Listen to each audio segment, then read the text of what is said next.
Hi guys, this is the Python series part 22. In the last session, we have discussed about the variable length positional arguments. In this session also, we will discuss the variable length positional argument examples. Let's take this example. This is the name of the function, sum all. We know already the execution starts only from the call statement, not from the definition part. So here, sum all is the call statement.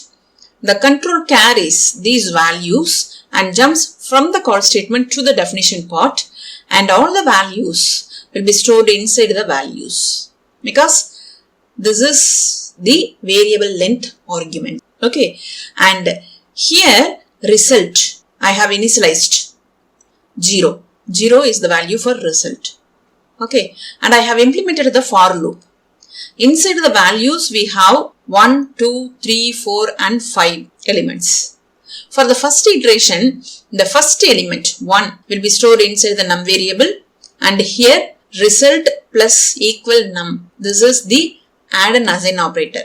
This means result is equal to result plus num. The result value is 0, num value is 1.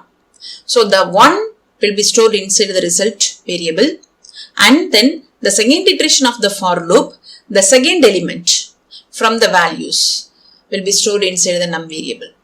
Okay, and here result is equal to result plus num. Okay, so result value is 1 and num value is 2. After the addition of result and num, 3 will be stored inside the result variable. Likewise, the third element, fourth element and fifth element will be added. Okay, finally we will get the addition of all elements, that is 1 plus 2 plus 3 plus 4 plus 5. Okay, then the result will be returned with the help of this return keyword. Okay, so that value will be printed on our console. Okay, likewise here we have some different inputs. So this call statement is used to adding these elements. Okay, let me execute this one. Here 15. 1 plus 2 plus 3 plus 4 plus 5, 15 is the result for this 7th one, and 177. 100 plus 20 plus 13 plus 44. So this is the result for this 8th statement. This is the example program for variable length argument, addition of all elements.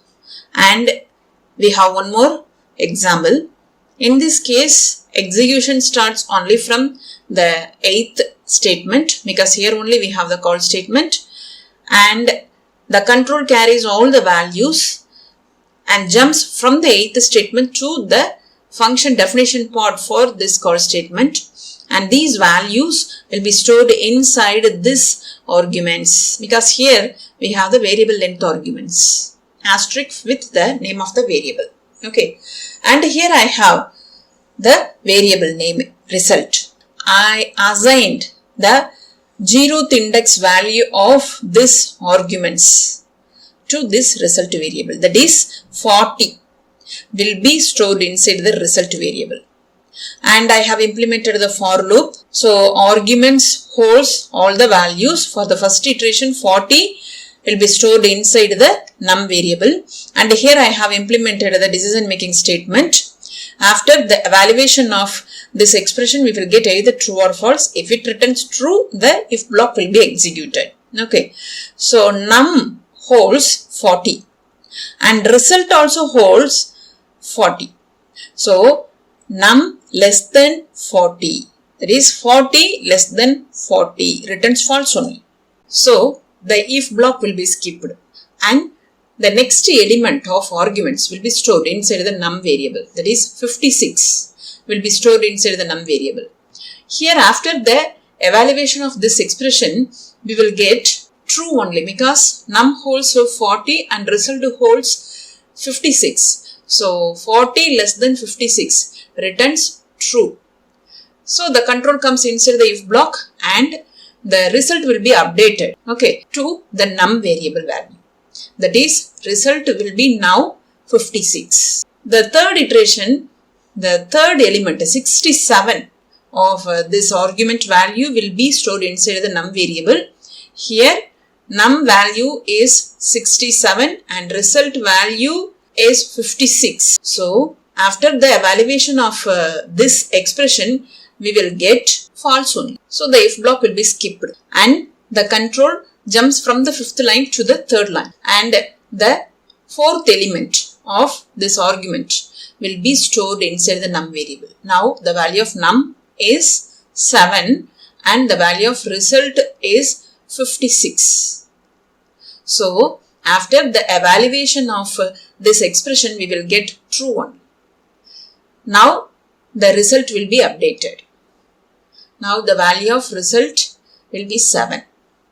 Okay, and the final iteration, that is 21 element, will be stored inside the num variable, and num value is 21 and result value is 7. After the evaluation of this expression, we will get false only because num value is 21, result value is 7. False means the if block will be skipped.